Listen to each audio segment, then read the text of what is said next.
ጤናማ ኑሮ የሚል ውይይታችንን ስንቀጥል ዛሬ ላሳያችሁ የምፈልገው ለቆዳችን ልንቀባ የምንችለው ቤት ውስጥ የምንሰራው ቅባት ነው።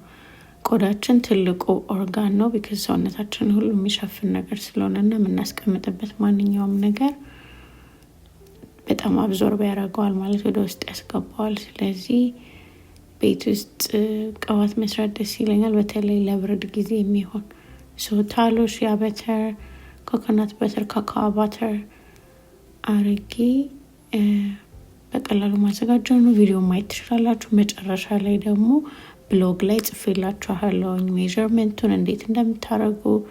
አንዳንዶችን ፕሮዳክት መግዛትም ከፈለጋችሁ ሊንኩ አብሮ አለ። ያ ቤዚክሊ ሞቅ ባለ ውሃ ማቅለጥ ነው። ከዛ በኋላ ይቀላቀላል ራሱ ኦይሉ። ከዛ በመፍጫ አንድ ሚክሰርም ይሆናል፣ ኢመርሽን ብለንደር ይሆናል፣ ወይም የጁስ ብለንደርም ሊሆን ይችላል። ባላችሁ ነገር መፍጨት ትችላላችሁ። ከቀለጠ በኋላ ግን ፍሪጅ ውስጥ ማስቀመጥ ይፈልጋል። ከዛ ተመልሶ ሶሊድ እንዲሆን እንዲረጋ ማለት ነው።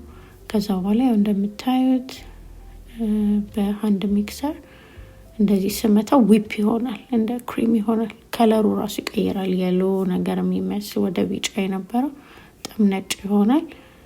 ከዛ ሰውነታችሁ ላይ ስታደርጉት ይቀልጣል ደግሞ ተመልሶ። በጣም ደስ የሚል ነው። ኤሰንሻል ኦይል መጨመር ይቻላል። እኔ ላቨንደር ትንሽ አረጋለሁ።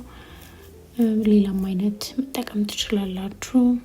ከዛ በኋላ በጠርሙስ እቃ ማስቀመጥ ነው እና ለብዙ ጊዜ ይሆናል። ትንሽ ነው የሚበቃው። ሰውነታችንን በደንብ ቅባትነት በደንብ ስላለው ሞይስቸራይዝ ያደርግ፣ ግን ደግሞ አይብለጨለጭም። ምክንያቱም የኮኮናቱ የሺያ በተሩ ድብልቅ የሆነ ጥሩ የሆነ ቅባት ያደርገዋል እና ሰርታችሁ ሞክሩት። በጣም በጣም ተወዱታላችሁ። ያው ኢንስትራክሽኑን ለማግኘት እናትሁድ.com ላይ ልክ እንደዚህ ሄዳችሁ ጉግል ላይ እናትሁድ ብላችሁ ስትገቡ የመጀመሪያው ብሎግ ነው። አሁን ሪሰንትሊ ጻፍኩት ስለሆነ እንደዚህ ታገኛላችሁ። ኢንስትራክሽኑ አለ። እያንዳንዱ ለምን እንደሚጠቅም ምናምን ኢንክሉድ ለማድረግ ሞክሬያለሁ። ይሄን ተከትላችሁ መስራት ትችላላችሁ።